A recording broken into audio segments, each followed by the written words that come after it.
The systems that support our daily lives have already been tested, and sometimes shaken, by real-world attacks. In May 2021, the Colonial Pipeline ransomware attack disrupted fuel supplies across the East Coast. In February 2021, a cyber attack targeted a water treatment plant in Oldsmar, Florida, attempting to poison the water supply. These invisible networks have faced constant digital and physical threats, including the 2013 Metcalf sniper attack on a California power substation, which caused significant damage to electrical infrastructure. The Colonial Pipeline attack led to fuel shortages and panic buying, while the Metcalf incident resulted in millions of dollars in repairs and heightened security concerns. Power, water, and internet outages have lasted hours or even days, such as the 2022 ransomware attack on Bernalillo County, New Mexico, which disrupted government services and public safety operations. Hospitals, emergency services, and financial institutions have suffered real consequences as seen in the 2017 WannaCry ransomware attack that affected healthcare systems worldwide, including in the US. These risks are ongoing and increasing, with both cyber and physical attacks continuing to target critical infrastructure. Hackers and saboteurs have already targeted systems such as the 2015 and 2016 cyber attacks on the Ukrainian power grid, which served as warnings for US utilities. When one system is breached, others quickly feel the impact. The Colonial Pipeline incident, for example, affected transportation, commerce, and emergency services. This is not speculation. These events have already occurred, revealing the vulnerabilities of our interconnected world. In response, hospitals and utilities are increasing security measures, and new federal directives such as the 2021 TSA pipeline security requirements are being enforced to protect vital systems. But as these threats grow, many states are also passing laws to shield hospitals from lawsuits if patient data is leaked, so long as the hospital had proper cybersecurity systems in place. These legal protections are designed to help institutions weather the storm of cyber attacks without facing crippling liability. Yet, while hospitals and other institutions are being protected by new laws, there is a striking lack of legislative action on broader issues, like infrastructure upgrades, affordable housing, job security, food access, and medical care for the public. This pattern reveals a deeper truth. Institutions are often quick to protect themselves, while the systemic vulnerabilities that affect everyone remain unaddressed. The legal shields for hospitals highlight how, in the face of interconnected threats, our collective response still leaves many gaps in the scaffolding that holds modern life together. As attacks continue to evolve, understanding the specific incidents, the legal responses, and the gaps they leave behind helps us all stay prepared and resilient. You know, it might surprise you, but America's power grid is actually a prime target for cyber threats these days. Think about it. The grid is this massive, aging web of wires and substations, and it's got some real weak spots when it comes to cyber attacks. Over the years, all kinds of groups, foreign governments, cybercriminals, even solo hackers, have managed to sneak into parts of the grid's digital systems. Experts say these folks are a serious threat to the stuff we all rely on. According to US intelligence, these attackers aren't just after money, they're also looking to spy, sabotage, or stir up trouble for political reasons. Ransomware is just one piece of the puzzle. Some of these groups have actually mapped out the most important parts of our infrastructure and, believe it or not, have found ways to hide inside the systems that keep the lights on. They're clever too. Instead of using obvious hacking tools, they use what's already on the network, so-called living off the land tactics, which makes them really tough to spot and kick out. Most of the time, these intruders just blend in with normal activity, so security teams have a hard time telling what's real and what's not. It's almost like they're picking locks in the dark, quiet, careful, and hoping no one notices they're there. Officials have even warned that some of these groups are getting ready to cause chaos if a big crisis or conflict ever breaks out, which, by the way, is totally illegal under international law. There's even evidence that some hackers have targeted power at military bases, which could mess with defense operations and break all sorts of rules. And it's not just theory. There have been real incidents where major cities lost power, which threw off everything from communications to emergency services. When the power goes out, daily life grinds to a halt. Traffic lights stop working, streets go quiet, and control rooms sit empty. The Department of Homeland Security has actually confirmed that hackers, both foreign and domestic, have gotten into energy, communications, and transportation systems. During emergencies, these cyber attacks make things even worse, making it harder for first responders to do their jobs. Families are left in the dark, people can't get groceries, and commuters get stuck when the infrastructure fails. Even simple things like using an ATM or filling up your car become impossible when the power's out. Supply chains get jammed up, so stores run out of food and other essentials, and without electricity, heating and cooling go out the window, leaving the most vulnerable people at risk. Some attacks have even caused lasting damage to infrastructure and the services we depend on every day. So yeah, the threat to America's infrastructure is very real. There's plenty of proof, and law enforcement is working hard to keep up with these cyber criminals. But it's an ongoing battle. Cyber attacks on America's water systems are increasing. Many water and wastewater systems are outdated and underfunded. Hackers have breached these systems multiple times. In January 2024, pro-Russia hacktivists disrupted several municipal water systems. Iranian-backed groups have also infiltrated water facilities, often using default passwords. In May 2024, a hacker in Florida tried to raise sodium hydroxide levels in a water plant. A plant operator stopped the attack before the water was contaminated. In Kansas, a cyber breach forced a water utility to switch to manual operations. Most of the 50,000 community water systems lack cybersecurity resources. Many are protected only by simple passwords. The Florida and Kansas incidents involved attempts to alter water treatment processes and forced operational changes. Emergency services can be affected by water system disruptions. Public trust in tap water has been impacted by these incidents. The Florida and Kansas incidents demonstrate the real risk of large-scale water system attacks. Physical threats to infrastructure are sudden, severe, and can be just as disruptive as cyber attacks. The Francis Scott Key Bridge collapse in Baltimore, March 2024, is a stark example. A container ship lost power, struck a support pier, and brought down the entire bridge in seconds. 6 workers died, and a crucial shipping route was instantly cut off. This was a catastrophic accident, not sabotage, but the impact was massive. The port was paralyzed, supply chains stalled, and questions about aging infrastructure surfaced. Many bridges weren't built to withstand today's massive ships. Sometimes the biggest threat is a simple accident or mechanical failure. This vulnerability extends to other sectors.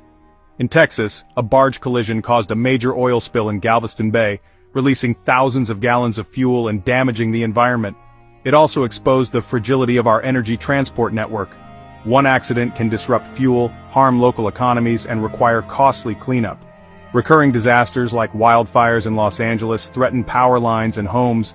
Our infrastructure is strained by age, climate change, and unpredictable events.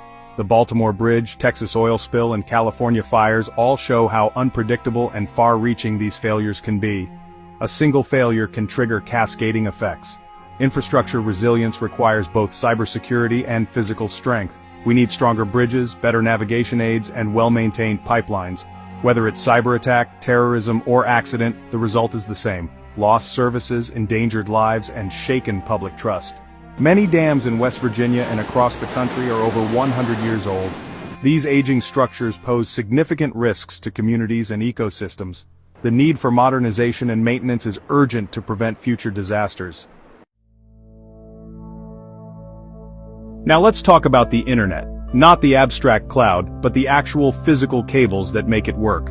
These bundles of fiber optic strands, many no thicker than a garden hose, are the central nervous system of our modern world. And in a stunning act of sabotage in June 2025, someone decided to demonstrate the vulnerability of these critical infrastructures. In the Van Nuys area of California, 13 major fiber optic cables were deliberately and skillfully cut. The attack was not random vandalism, it was a coordinated assault that instantly knocked out internet and phone services for over 50,000 customers. The impact was immediate and severe. 911 emergency call centers went down, leaving people unable to call for help. Hospitals lost connectivity, disrupting their ability to access patient records and coordinate care. Court systems were paralyzed, and even nearby military bases were affected.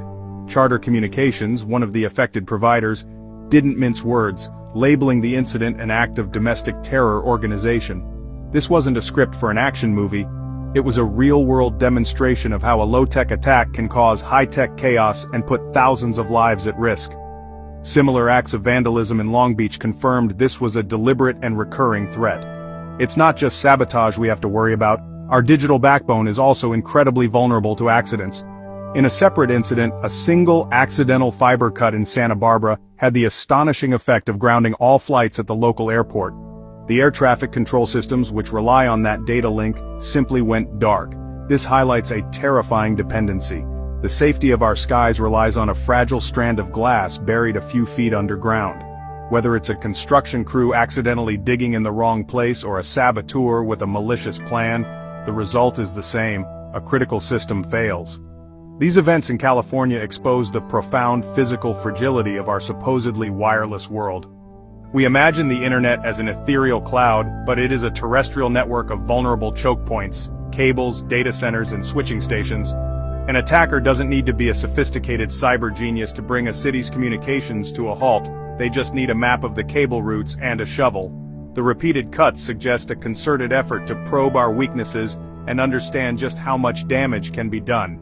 It's a stark warning that we need to protect not only our digital data, but also the physical conduits that carry it. The relentless assault on our infrastructure is driven by a wide array of adversaries, but why are these attacks so successful? The answer lies in a tangled mix of legal gaps, regulatory shortcomings, corporate missteps, and aging technology. The threats are coming from multiple directions simultaneously, exploiting vulnerabilities that have persisted for years. Powerful, well-resourced outside groups view our infrastructure as a strategic chessboard. They know that the U.S. system is vast, decentralized, and often inconsistent in its defenses. The Department of Homeland Security has explicitly identified external actors as primary adversaries in the digital space. These groups are adept at finding cracks in the system, cracks that sometimes exist because of outdated laws or fragmented oversight.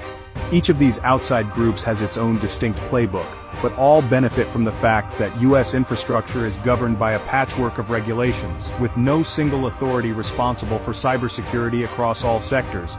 Some external actors focus on stealthy long-term espionage and pre-positioning for future conflict, representing what officials call the largest and most persistent cyber threat. Experts warn that many utilities still use legacy systems that are difficult to secure, making them easy targets for sophisticated actors. Other groups specialize in software supply chain compromises, taking advantage of weak vendor oversight and inconsistent software update practices. Instead of attacking 100 different companies, these actors target one major IT firm whose software is used by many others, giving them access to thousands of networks. The infamous SolarWinds hack is a prime example, where attackers exploited lax security controls and slow patching processes. Criminal groups are also responsible for the majority of ransomware attacks that have crippled the healthcare sector. Hospitals, often underfunded and running on outdated technology, are especially vulnerable. Some groups have been caught targeting U.S. water systems and other infrastructure, often as direct retaliation for policy decisions. Many water utilities lack the resources or regulatory mandates to implement robust cybersecurity. Certain adversaries deploy IT workers with forged identities to infiltrate U.S. companies, stealing secrets and generating revenue for their organizations. Weak background checks and insufficient employee monitoring make these intrusions possible. The danger also comes from within the United States, where regulatory enforcement can be inconsistent and penalties for negligence are often minimal. The fiber optic cable cuts in California demonstrate the presence of domestic actors bent on causing chaos. Investigations have revealed that some companies failed to adequately secure critical access points despite repeated warnings.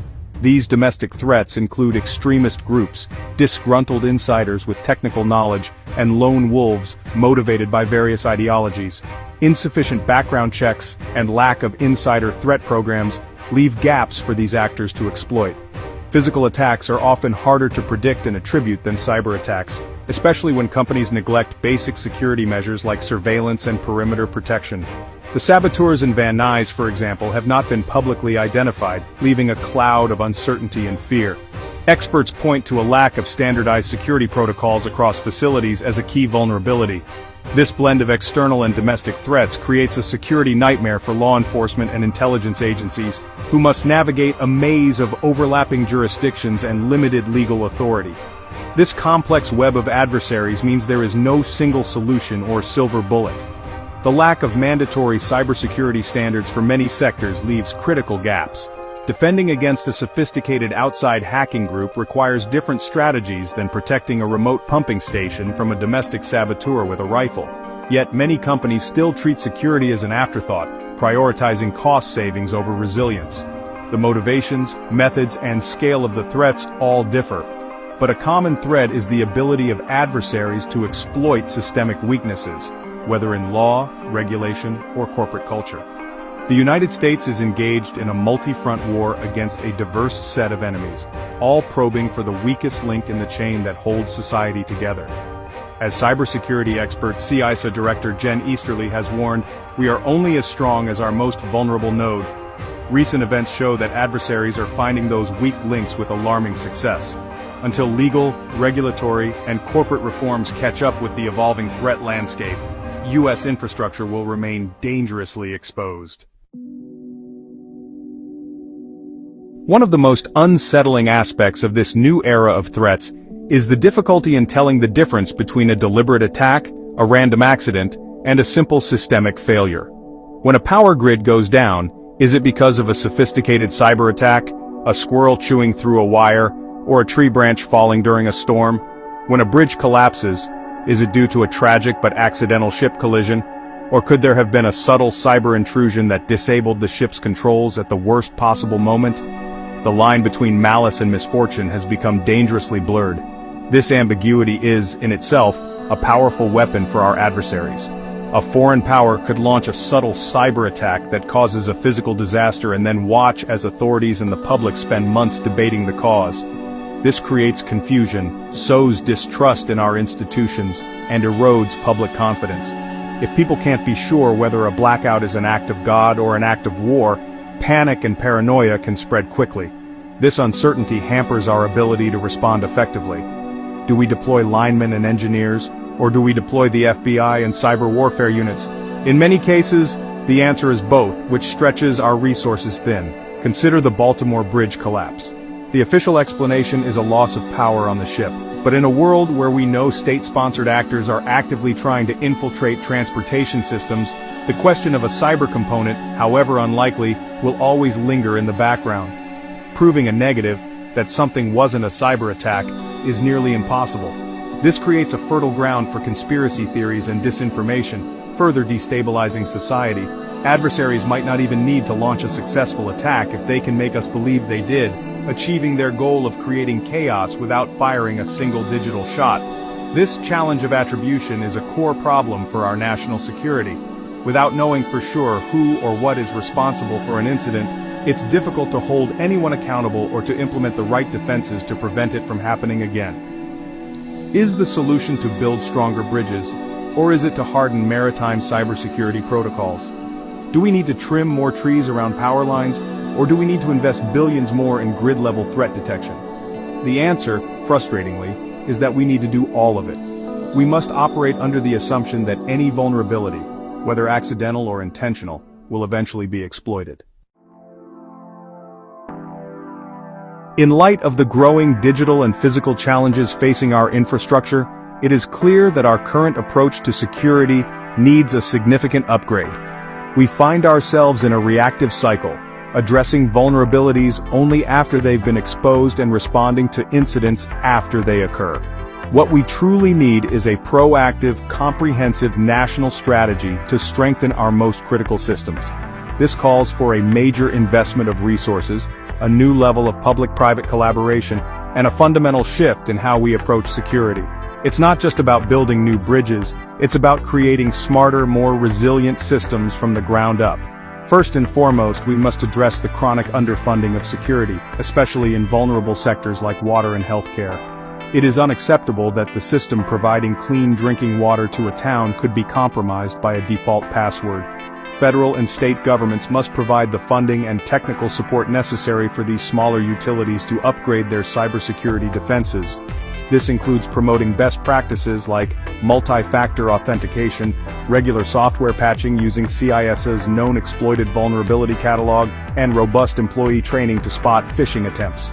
We cannot expect a small-town water plant to handle sophisticated cyber threats on its own. Transparency and information sharing are also critical. For too long, companies have been reluctant to report cyber breaches for fear of reputational damage or legal liability. This has to change. We need stronger mandatory reporting laws so that federal agencies can get a clear, real-time picture of the challenges we face. When one utility faces a threat, every other utility should be immediately alerted to the tactics being used, so they can strengthen their own defenses. A challenge to one should be treated as a challenge to all, with information flowing freely between the private sector and government agencies like the FBI and DHS.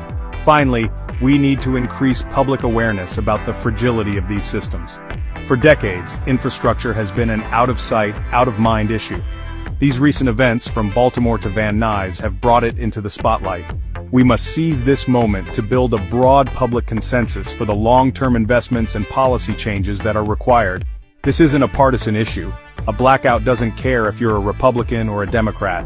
Protecting our infrastructure is a matter of national survival, and it requires sustained political will and a public that understands the stakes and demands action from its leaders. So after all that doom and gloom, you might be wondering, what on earth can I do about any of this? It can feel overwhelming, as if the problem is too big and too technical for any one person to solve. But that feeling of helplessness is exactly what allows these vulnerabilities to persist. While you may not be able to personally rewrite the cybersecurity code for the power grid, you play a crucial role in creating the social and political pressure needed for real change. Your voice, your awareness, and your support are essential parts of the solution. The first and most important step is simply to stay informed. Pay attention to news about infrastructure, both locally and nationally. Understand the issues facing your own community. Does your local water utility publish reports on its security measures? Do your elected officials have a clear plan for infrastructure resilience? By educating yourself on these topics, you move from being a passive consumer of these services to an engaged citizen. Share what you learn with your friends and family. The more people who understand the stakes, the harder it will be for policymakers to ignore them. Second, use your voice to advocate for change. Contact your local, state, and federal representatives and ask them what they are doing to secure our critical infrastructure. Demand that they make infrastructure investment and security a top priority. Support policies that encourage transparency, fund security upgrades for vulnerable sectors like water and healthcare, and promote stronger public-private partnerships. When infrastructure projects come up for a vote on a local ballot, understand what they are for and support the ones that enhance resilience and security. Your vote and your voice are powerful tools for driving policy. Finally, be prepared, but not panicked. Having a basic emergency kit with water, non-perishable food, a flashlight, and a battery-powered radio is always a sensible idea, regardless of the threat. But more importantly, support the broader efforts to make our entire community safer. This is a collective problem that requires a collective solution. By staying informed, demanding action from our leaders, and supporting the necessary investments, we can begin to turn the tide. We can move from a state of constant vulnerability to one of strength and resilience, ensuring that the invisible scaffolding of our society remains strong for generations to come.